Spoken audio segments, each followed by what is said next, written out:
निपटाई। अब श्री अखिलेश यादव जी श्री बजट पे सामान्य चर्चा पे केंद्रीय बजट पर श्री अखिलेश यादव जी।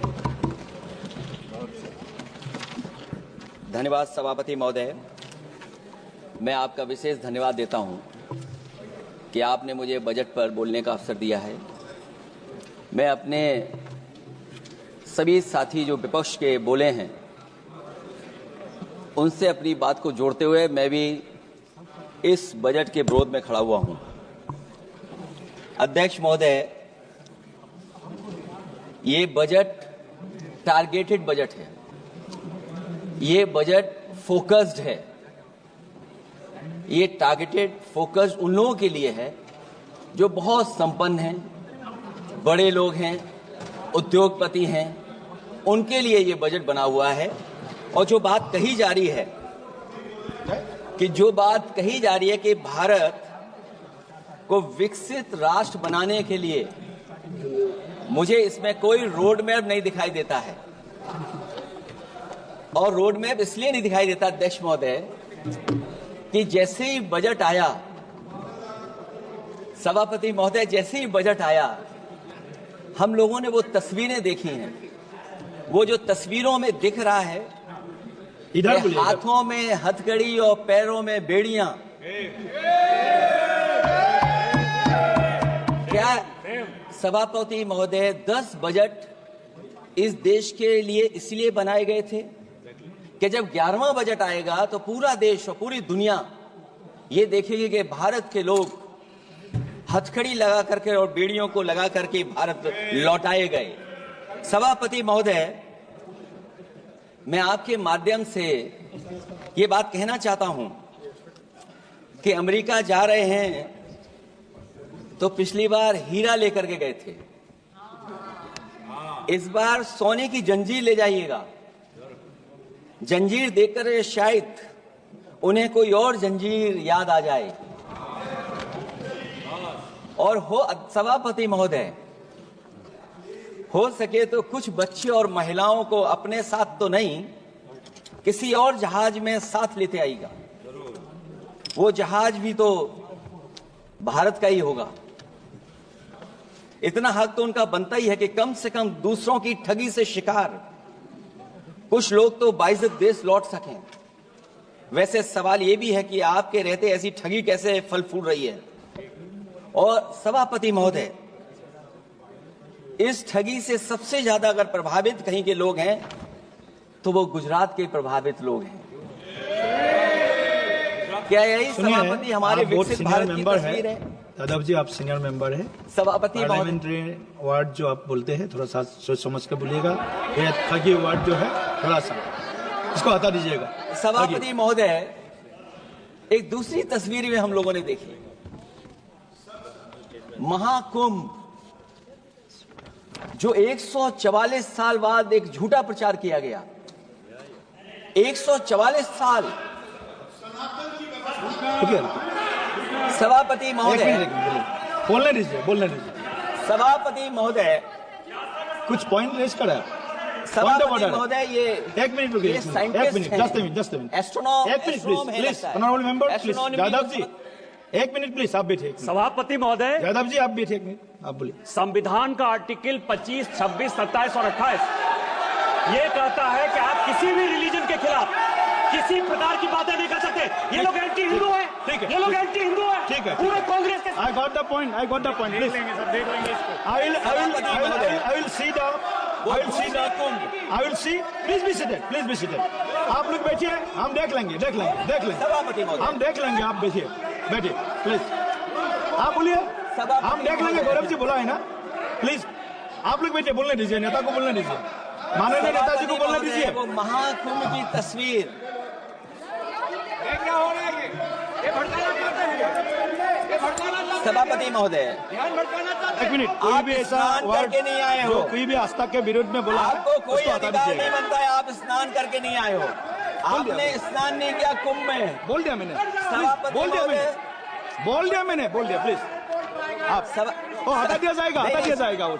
सभापति महोदय, इन्होंने कुंभ में स्नान नहीं किया। आप इधर देखिए, शहर पर देखिए, उधर मत देखिए। शहर को संबोधन कीजिए। अगर फोटो आई होती तो मैं जैकेट वाली भी फोटो देख लेता। आपका कोई गलत फोटो दिखा है? सभापति महोदय, ऐसा लग रहा है। विकसित भारत की जो दूसरी तस्वीर देखी जी, वो तस्वीर न केवल हम लोगों को दुख पहुंचाती है, बल्कि तमाम वो सनातन को स्वीकार करने वाले लोग, उनको दुख पहुंचाया होगा। सभापति महोदय, अगर लोग तकलीफ में रहे, परेशानी में रहे, और ये पहली बार हुआ होगा ऐसा कि लोग 300 किलोमीटर के जाम में फंस गए, न केवल एक मुख्यमंत्री सभापति महोदय, उन्हें दो मुख्यमंत्रियों को लगाना पड़ा कि कैसे जाम रुक जाए। सभापति, इसके साथ साथ इन्हीं के संगठन के लोगों को जब लगा कि वो व्यवस्था नहीं बना सकते, तो इतने दिनों बाद इनके संगठन के लोगों की अपील है कि भारतीय जनता पार्टी के कार्यकर्ता बाहर आए और लोगों को सुविधा दें, परेशानी दें। ये बात तब सभापति आई है जब लोग दुख तकलीफ परेशानी की वजह से इनके खिलाफ चिल्लाने लगे, इनके खिलाफ बोलने लगे। सभापति महोदय, मैं ये पूछना चाहता हूं, जिस स्नान के लिए प्रधानमंत्री गए हो, देश के राष्ट्रपति गए हो, उपराष्ट्रपति गए हो, मंत्री गए हो, क्या यही विकसित भारत की तस्वीर होगी जिसमें आप ट्रैफिक मैनेज नहीं कर पा रहे हैं? आप हर शहर में यह कहा गया कि कोई शहर से निकले नहीं, सब के सब वहीं पर रुक जाएं, आगे नहीं जा सकते, दर्शन नहीं कर सकते। अगर यह सच्चाई नहीं है सभापति महोदय, सब बॉर्डर सील हुए हैं, जितना भारत के लोग सब बॉर्डर सील हुए हैं, और फिर चांद पर पहुंचने का क्या फायदा जब जमीन की समस्याएं न दिखती हों आपको, जमीन की समस्याएं न दिखती हों। और सभापति महोदय, मैं सरकार से जानना चाहता हूं, वो ड्रोन कहां हैं? वो जो डिजिटल इंडिया की बात कही गई थी, वो कहां है?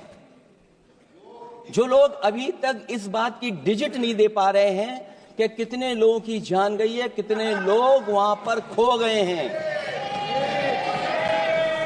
सभापति महोदय, इधर विज्ञापन और कार्टूनों की बड़ी चर्चा हो रही थी। मुझे याद है कि एक दिन मैंने अखबार देखा, अंग्रेजी अखबार, और मैं समझता हूं ये माननीय सदस्य जितने लोग रहे होंगे उन्होंने वो अखबार जरूर देखा होगा, न्यूज़पेपर, और उसके फ्रंट पेज पर एक विज्ञापन था, और उस विज्ञापन की जो तस्वीर थी उसमें एक जानवर, मुझे पहचान में नहीं आ रहा, वो शायद गधा रहा होगा, वो जेल के अंदर है। मेरा मन नहीं माना, मैंने उसी दिन सरकार को जगाने के लिए लिखा, और मैं आज सभापति महोदय सरकार के माध्यम से जानना चाहता हूं कि डिजिटल इंडिया करते करते साइबर क्राइम, साइबर लूट और डिजिटल अरेस्ट कितना बढ़ गया है। और जो विज्ञापन दिया था, इस जानकारी के बाद वो विज्ञापन दोबारा अखबार में नहीं आया। वो विज्ञापन की तस्वीर मैं नहीं दिखा सकता हूं, मैं समझता हूं माननीय मंत्री जी उस विज्ञापन को जानते होंगे और देखा होगा उन्होंने। जो विज्ञापन दिया, जनता का भारतीय रिजर्व बैंक से यह सवाल है कि वो अपने ऐसे विज्ञापनों में किसको चित्रित कर रहे हैं और क्यों, और वो कहां से आया है? क्या यह कोई प्रतीकात्मक चित्रण है? यदि हां, तो वो जानवर किसका प्रतीक है? क्या उस सिस्टम का जिसके कंधे पर स्वच्छ और सुरक्षित बैंकिंग की नैतिक जिम्मेदारी है, या उस मंत्रालय का जिसको सुरक्षित बैंकिंग का दायित्व निभाना चाहिए? अगर ये चित्रण जनता को दिखाना चाह रहा है कि ये बहुत ही अनैतिक भी है, जनता इसके लिए मानहानि का दावा भी कर सकती है। अगर आरबीआई यही दिखाना चाह रहा है, तो आप अपने खाता धारकों के प्रति बैंक का ऐसा नकारात्मक रवैया न केवल आपत्तिजनक है, बल्कि घोर निंदनीय भी है।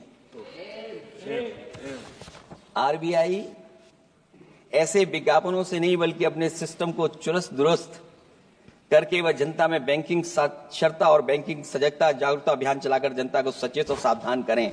उसी के बाद मैं समझता हूं, जब भी हम लोग मोबाइल खोलते हैं, कोई ना कोई आवाज सुनाई देती है उसके अंदर। क्या सभापति महोदय, डिजिटल अरेस्ट के माध्यम से लाखों लाख रुपया नहीं लूटा जा रहा है? आखिरकार उसके लिए जिम्मेदार कौन है? कौन जिम्मेदार है उसके लिए? जो बजट दिया है, जो बजट में बातें निकल करके आ रही हैं, बजट में पीडीए के उत्थान के लिए कुछ भी नहीं है सभापति महोदय। और जो लोग अपनी जीडीपी की न जाने कितनी कहानियां बताते थे, आज वो जीडीपी रेट क्यों कम होता चला जा रहा है? क्यों जीडीपी 6.4% के आसपास पहुंच गई है? न केवल जीडीपी, बल्कि आज अगर हम 87 रुपए लेकर के ही $1 ले सकते हैं। कभी डॉलर को नीचे गिरने की कहानी कहीं किसी से जोड़ दी गई थी। आज सोचिए कितने रुपए हम इकट्ठे करते हैं तब जाकर के हमें $1 मिलता है। क्या सरकार के पास इसका कोई जवाब है? इस ग्रोथ रेट के कम होने का कारण जो सभापति महोदय मुझे समझ में आता है वो इन्वेस्टमेंट की कमी और कंजप्शन की कमी है। ये देश की आर्थिक विकास की स्थिति पर प्रश्न चिन्ह लगाता है। और यही नहीं, सभापति महोदय, जो भेदभाव बढ़ता चला जा रहा है, जो खाई पैदा होती जा रही है, इन्हीं के आंकड़े बताते हैं कि खाई कितनी है।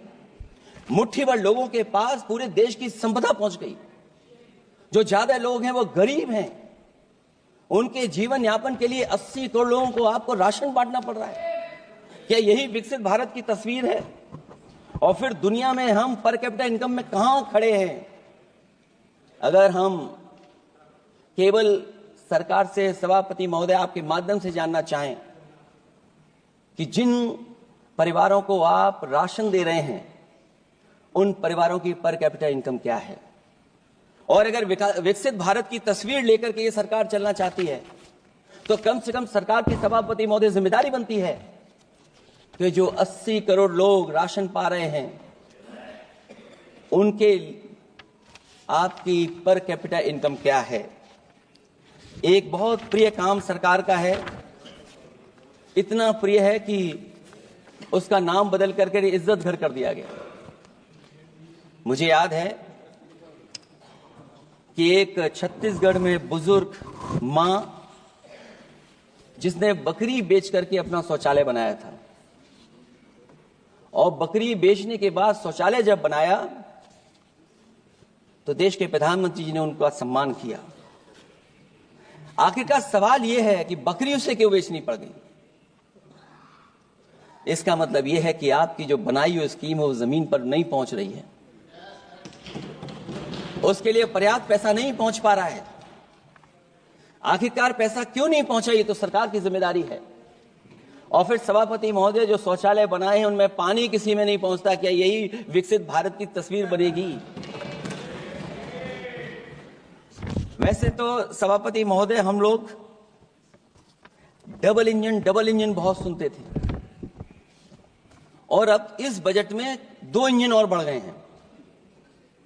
सभापति महोदय, ये 4 इंजन वाला है बजट। 4 इंजन।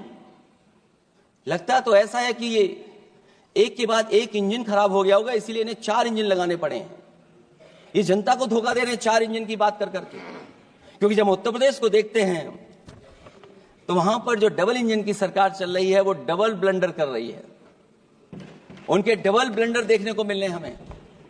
और अगर ये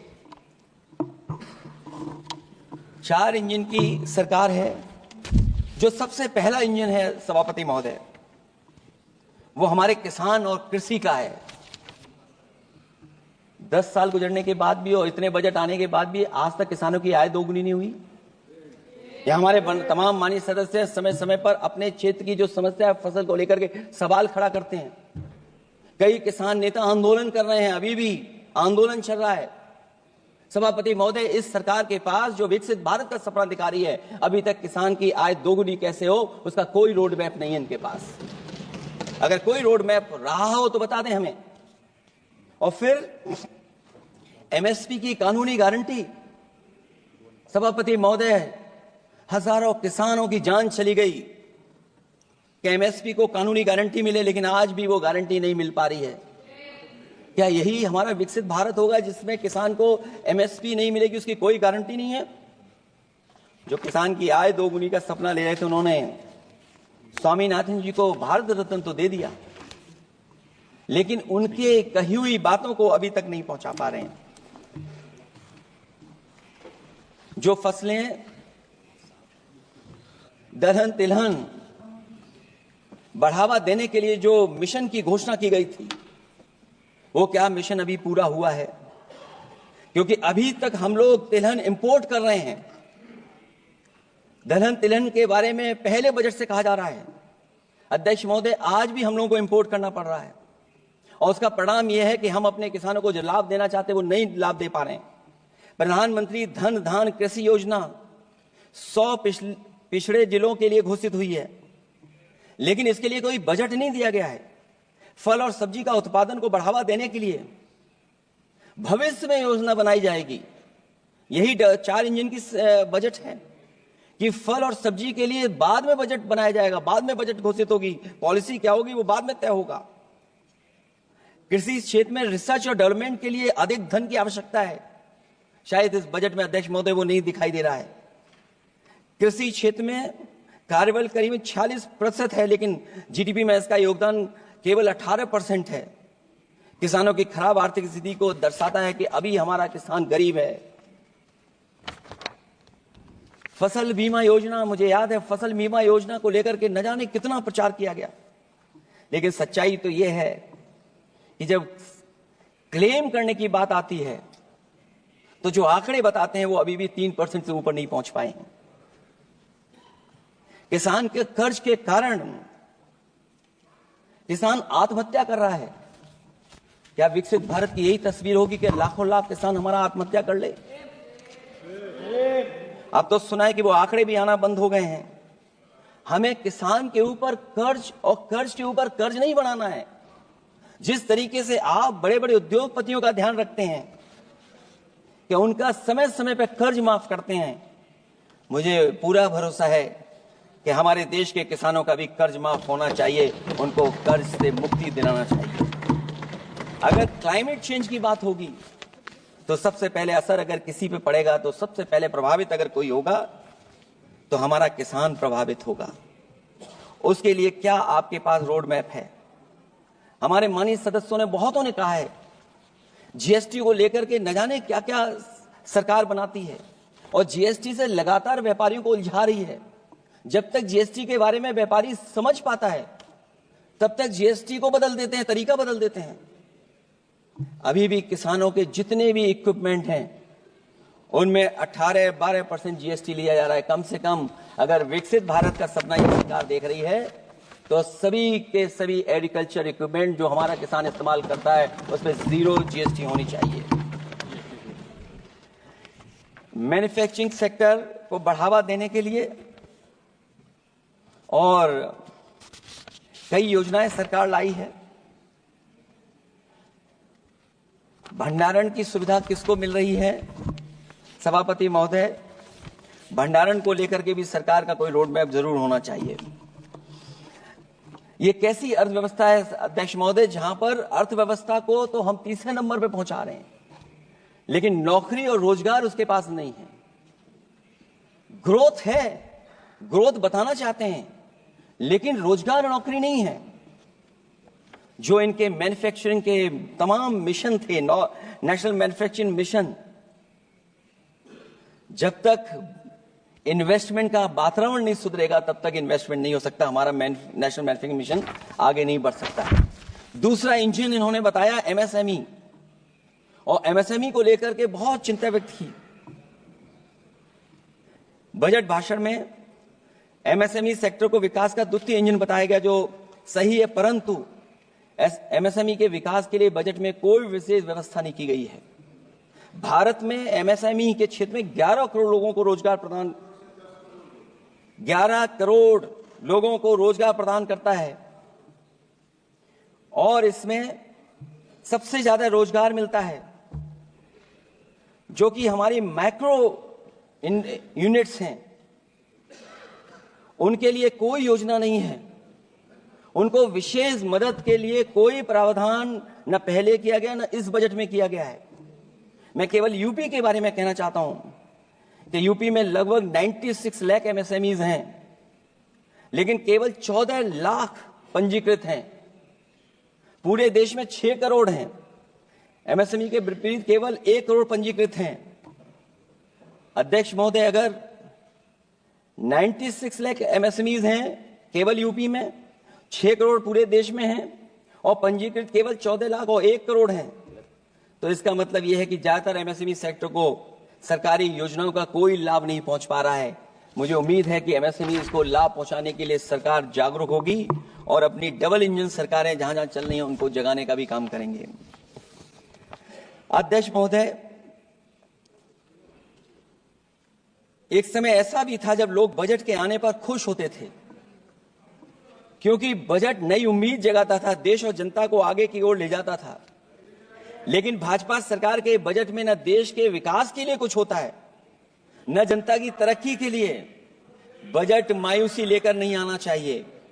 बजट देश का आर्थिक मानचित्र होता है। वो दर्शाता है कि किस तरह पूरे देश का संतुलित, मतलब हर राज्य का बराबर विकास हो, और जो भी राज्य या क्षेत्र भौगोलिक, शैक्षिक, सामाजिक, राजनीतिक कारणों से पिछड़ गया है उसके लिए कैसे प्रावधान किए जाएं जो वो भी मुख्य धारा से जुड़ सके। वर्तमान में बैलेंस डेवलपमेंट की नीति पिछड़ती जा रही है।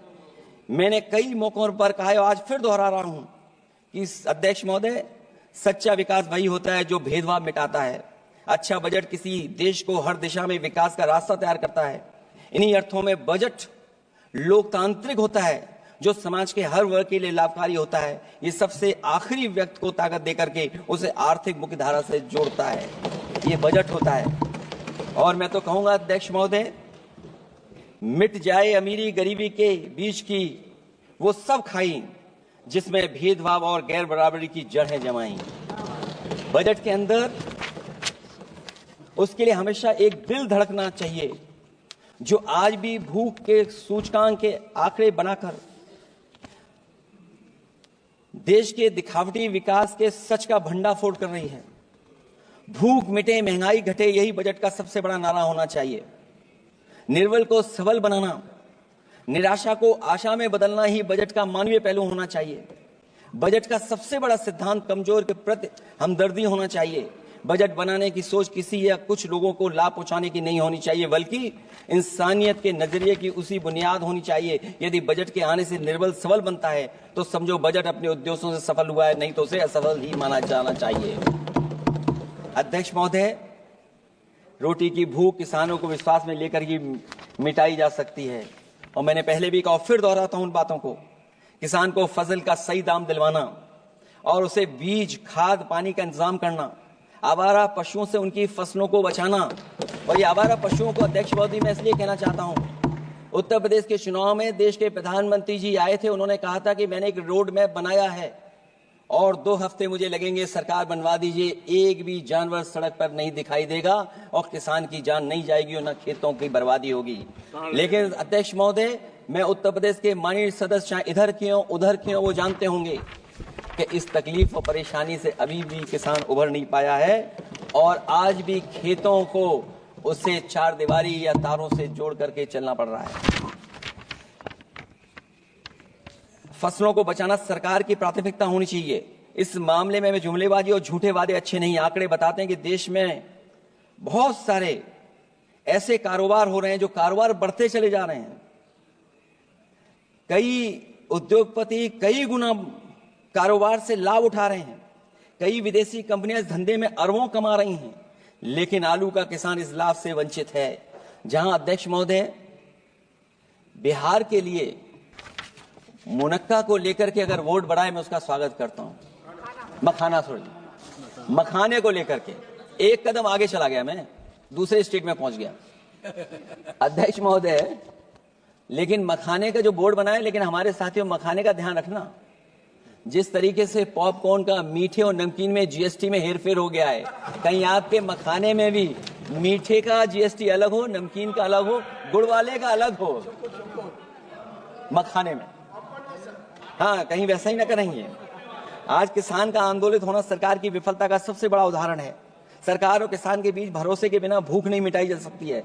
समय पर बीज, खाद को मिलना, कृषि ऋणों को माफ होना, एमएसपी दिलवाना सरकार का दायित्व है। वो इससे बच नहीं सकती। किसानों के हिस्से में काले कानून नहीं, सतरंगी भविष्य आना चाहिए और ये सरकार काले कानून ला करके हमारे किसानों को अपमानित करना चाहती है। वहीं अध्यक्ष महोदय, हमारे मानव संसाधन के लिए स्वास्थ्य एक बड़ी चुनौती है। चिकित्सा स्वास्थ्य में सुधार होना बेहद जरूरी है। आज के समय की सबसे बड़ी जरूरत है कि हर शरीर को पोषक आहार मिल सके, कार्य की दशाएं अच्छी हों, वर्क लाइफ बैलेंस सही हो, जिससे मानसिक रूप से भी लोग स्वस्थ रहें। इसके अलावा पर्यावरण को भी अब स्वास्थ्य के बड़े कारक के रूप में लेना होगा। एनवायरनमेंट को हेल्थ फैक्टर के रूप में देखना होगा।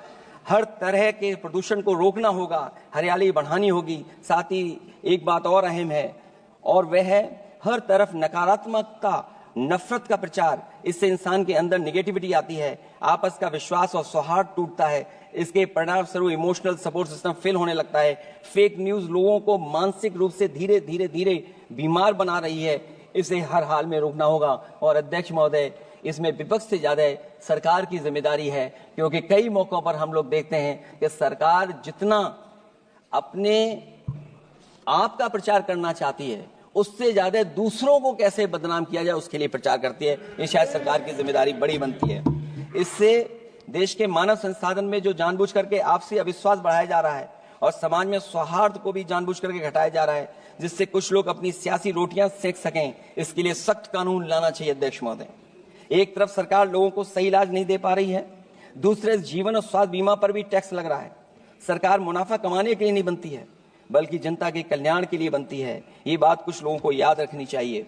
अगर आप, अध्यक्ष महोदय, अगर काम है भी तो सही दाम नहीं मिल रहा है, ये बात अगर एक पढ़े लिखे युवा के लिए सही है, तो एक मजदूर के लिए भी दिन भर कमर तोड़ मेहनत तो करता है, लेकिन उतना पैसा मजदूरी में नहीं पाता है कि अपनों का अपना पेट भर सके। आज जबकि देश की अधिकांश आबादी युवा है, ऊर्जा से भरी हुई है, कुछ करना चाहती है, ऐसे में सरकार को सिर्फ ये करना है कि वो देश के कारोबारी वातावरण और व्यावसायिक व्यवस्था का निर्माण करे, लोगों के टैलेंट को पहचाने, उसकी सच में स्किल मैपिंग करे, जिससे युवा को प्रतिभाओं के अनुसार उसको काम रोजगार मिल सके, जिससे युवाओं को देश के निर्माण में अपना योगदान करने का मौका मिले। अध्यक्ष महोदय, जब से ये सरकार बनी है, महंगाई बढ़ती चली जा रही है। महंगाई कहां पहुंच गई है सरकार को बेहतर पता है, आकलन है उनको। इसलिए अध्यक्ष महोदय, महंगाई एक ऐसी समस्या बनकर उभरी है जिसने हर कौर को भारी बना दिया है। जिस तरह सत्ता में बैठे हुए लोग राजनीतिक चंदे के नाम पर कंपनियों से उगाही कर रहे हैं, दरअसल वो भी दामों के बढ़ने का एक बहुत बड़ा कारण है। सरकार ने मुनाफाखोरी की लगाम खोल दी है और मुनाफाखोरों को छुट्टा बैल हो गए हैं। आजाद भारत के इतिहास में भी नोटबंदी और जीएसटी दो सबसे बड़े आर्थिक सुधार हैं। सुधार नहीं बल्कि सबसे बड़े आर्थिक विकार बनकर के उभरे हैं।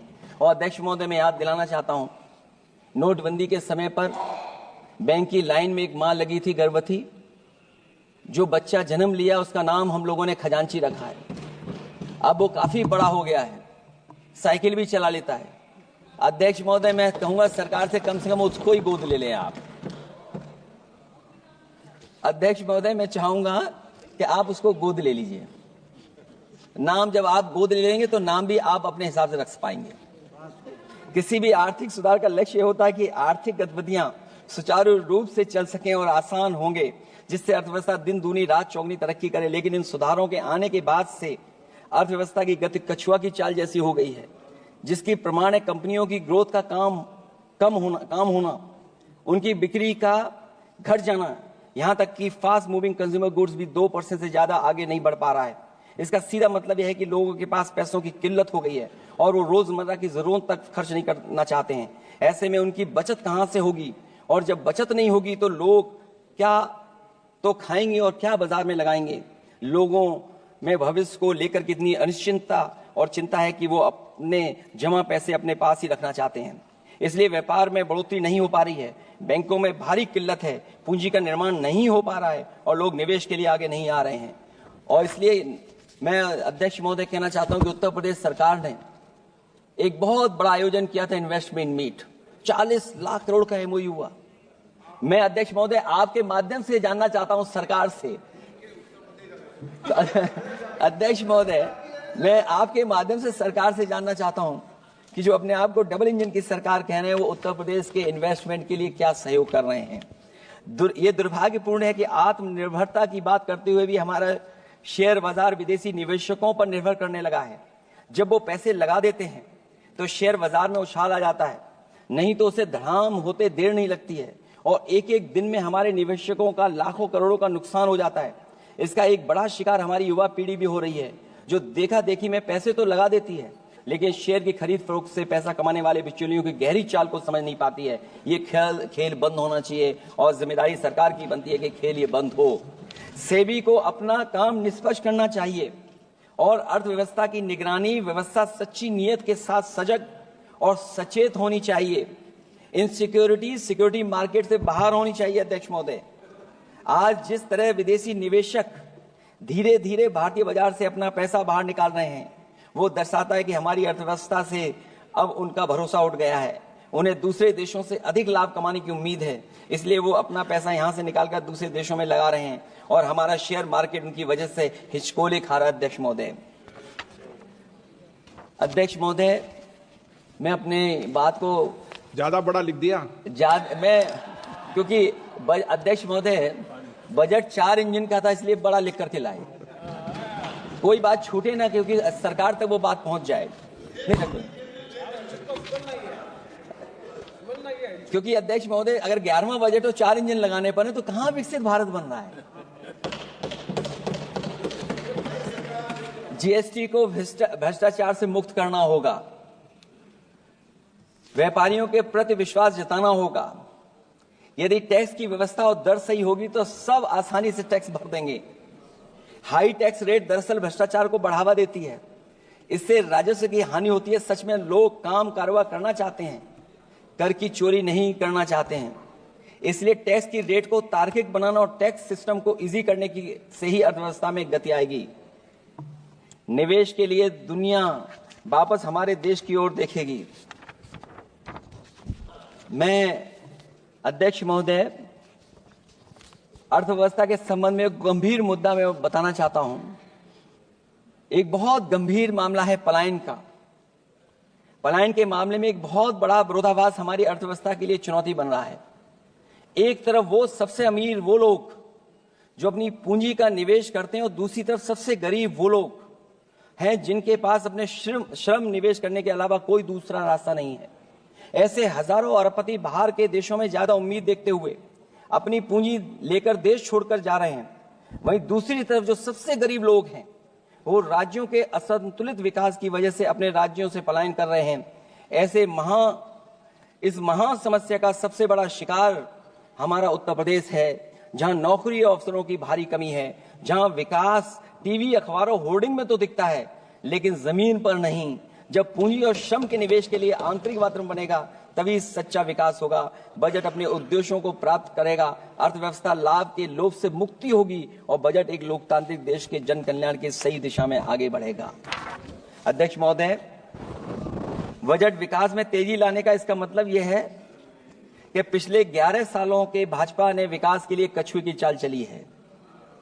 जब उन्होंने समावेशी विकास सुनिश्चित करने के लिए संकल्प लिया तो ये बात खुली की हुआ है। मतलब कुछ लोग बेतहाशा आगे बढ़ गए हैं और बाकी नीचे की ओर जा रहे हैं। निजी क्षेत्र के निवेश में को नई जान डालने की बात करने का अर्थ ये निकलता है कि भाजपा राज में निजी क्षेत्र बेजान हो गया है। नोटबंदी और जीएसटी के लिए सुधार नहीं विकार साबित हुआ। अध्यक्ष महोदय, परिवारों के मनोभाव में उल्लास भरने की बात करने को स्वीकार कर रही हैं, लोगों को मुस्कुराना बंद कर दिया है। अच्छे दिन न इनके राज में आए हैं और न आएंगे आने वाले समय में भी। भारत के बढ़ते मध्यम मार्ग को खर्च करने की शक्ति को बढ़ाने की बात तो मतलब है कि मध्यम वर्ग के हाथ खाली हैं। आज आप आयकर की बात कर रहे हैं, हम लोगों ने बहुत पहले इस बात की मांग की थी, इसलिए कि 12 लाख के कम से कम उनको कर से। वित्त मंत्री जी ने कहा कि हम सब मिलकर के अधिक संपदा लाने और विश्व में अपना स्थान बनाने और अपने राष्ट्र की अनंत क्षमता को बढ़ाने के लिए अपनी यात्रा कर रहे हैं। तो उनकी असली मतलब ये था कि वो बस चल रहे हैं। ये यात्रा निरर्थक है।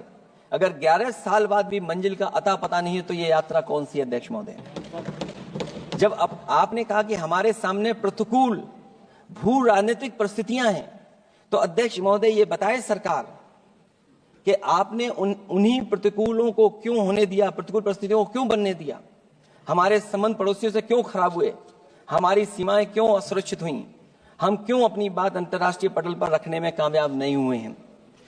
जब आपने कहा कि हमारी अर्थव्यवस्था सभी प्रमुख वैश्विक अर्थव्यवस्थाओं के बीच सबसे तेजी से बढ़ने वाली अर्थव्यवस्था है, तो आप ये क्यों भूल गए कि हमारा रुपया उनके शासनकाल में सबसे निचले स्तर पर पहुंच गया है?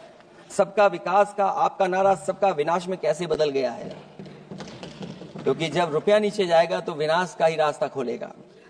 बड़े से लेकर छोटे उद्योग धंधे दुकानदारी सब चौपट क्यों हो गए हैं? मेक इन इंडिया, मुद्रा योजना, स्किल इंडिया, ये सब नाकामी की किताब के चैप्टर कैसे बन गए? वहां सवाल यह कि कैसे व्यापार कारोबार केवल कुछ लोगों के हाथ में ही सिमट गया और बाकी सबका काम धाम क्यों मिट गया? अध्यक्ष महोदय, हम भी मानते हैं कि कोई देश केवल उसकी मिट्टी से नहीं है, बल्कि देश उसके लोगों से है। लेकिन आप लोग ये बात सिर्फ कहते हैं, करते नहीं हैं। जनता आपके लिए बस नारे का विषय है। आप कहती हैं कि हमारे लिए विकसित भारत में शामिल हैं गरीबी से मुक्ति, 100% अच्छे स्तर की स्कूली शिक्षा, बेहतरीन सस्ती और सर्वसुलभ स्वास्थ्य सेवाओं तक पहुंच, 100% कुशल कामगार के साथ सार्थक रोजगार, आर्थिक गतिविधियों से 70% महिलाएं और देश को food basket of the world बनाने वाले किसान। अगर ये आपका लक्ष्य है, पर क्या आपके राज्य में अमीरी गरीबी की खाई नहीं बढ़ी? भूख के इंडेक्स में हम कहां जा पहुंचे हैं? स्कूली शिक्षा का बजट कम नहीं हुआ, स्वास्थ्य सेवाएं महंगी नहीं हुई, यहां तक कि अपने स्वास्थ्य बीमा पर भी टैक्स लगा दिया है। आपने योग्य लोगों को बेरोजगारी के अंधेरे में धकेला और आपके बड़े बड़े नेताओं ने तो यहां तक कह दिया कि कमी नौकरी की नहीं है, योग्यता की है। अपनी युवा पीढ़ी को हताश निराश करने का पाप आप लोगों ने किया है। कुशल कारीगर के नाम पर आपने युवाओं को डिलीवरी पर्सन बनाकर छोड़ दिया है। आपके राज्य में महिलाओं के खिलाफ अपराध के आंकड़े बढ़े हैं। ऐसे असुरक्षित माहौल में आप कैसे आर्थिक गतिविधियों में उनकी भागीदारी की बात कर सकते हैं? आपके मंत्रिमंडल में ही कितनी भागीदारी है, ये आपसे अच्छा और कौन जानता होगा। रही बात food basket of the world बनाने की बात, तो पहले आपसे आग्रह की आप अपने लोगों की थाली भर दीजिए। ऐसे हवाई जुमले उछालिए, कम उछालिए। इनमें अध्यक्ष महोदय, मैं अपनी बात को खत्म करता हुआ इतना ही कहना चाहता हूं कि इस बजट में जिन 6 क्षेत्रों में परिवर्तनकारी सुधार की बात कही गई है, उनमें से कराधान अब तक सफल नहीं होगा जब तक उसे सरल, पारदर्शी और ईमानदार नहीं बनाया जाएगा। जब तक विद्युत क्षेत्र को निजी हाथों में सौंपकर मनमानी वसूली से रोका नहीं जाएगा। शहरी विकास के नाम पर जब तक जमीनों कुछ धनवानों के हाथों में कौड़ियों के दाम बेचने का खेल खत्म नहीं किया जाएगा। खनन के नाम पर जब तक जल, जंगल, जमीन पर आदिवासी पारंपरिक अधिकार की हकमारी की हेराफेरी रोकी नहीं जाएगी, और जब तक वित्तीय क्षेत्र और विनियामक सुधार की निष्पक्ष कोशिश नहीं की जाएगी। अंत में मैं अध्यक्ष महोदय इतना ही कहना चाहूंगा कि असली तरक्की है वही जो हर फर्क मिटाती है। असली तरक्की है वही जो हर फर्क मिटाती है, जो हर तरफ खुशहाली के गुलशन खिलाती है। इन्हीं शब्दों के साथ अध्यक्ष महोदय मैं धन्यवाद देना चाहता हूं। मैं इस बजट का विरोध करता हूं। ये रोड मैप कहीं नहीं दिखाता है कि जिससे विकसित भारत बने। बहुत बहुत धन्यवाद अध्यक्ष जी आपका। श्रीमती हेमा मालिनी।